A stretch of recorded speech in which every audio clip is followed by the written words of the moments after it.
Hi, Jess here from Milestone Plumbing. Today we're here with pump partner Mike Doust from JMI Pump Systems to talk a little bit about the different sump pump systems that are available to help protect basements. Mike, great to have you here today. Thanks, Jess. JMI Pumps, for everyone out there, is a distributor of sump, sewage, and grinder pumps. Today we're going to focus on pumps and ways to help keep your basement dry. Mike, it's important to remember that sump pumps are not one size fits all, right? That's for sure. So right? You can't just plug and play a system into every single home. What goes into deciding which systems are the best? Well, everyone has a little bit different needs when it comes to their sump pumps. Some run all the time, some run only during storms.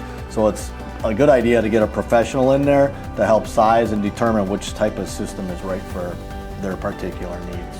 And we get homeowners that call and they say, I want a half or a 3/4 horsepower. Bigger is not always better when it's these pumps. Absolutely. Bigger's never really better, especially in smaller crocks, because then your pump's going to cycle on and off, which is not great for the motors. So sometimes having your standard 3rd horsepower pump is good to get a little bit longer run time with your pumps.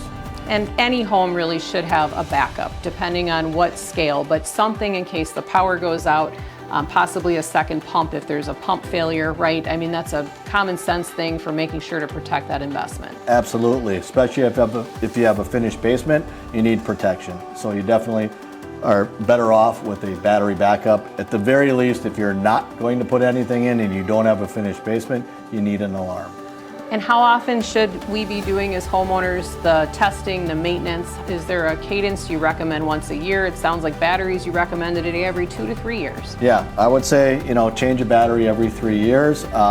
If maintenance, depending on how often your sump pit runs, if it runs often, you might not need to do as much maintenance on your primary pump, but if you have a backup, you should still let that run occasionally.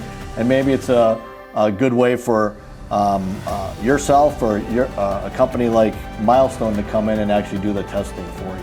And above all else, the most important thing with sump pumps is to get that water away from the foundation. Yes, as far away as you can. So thank you so much for so much information today to help educate everyone.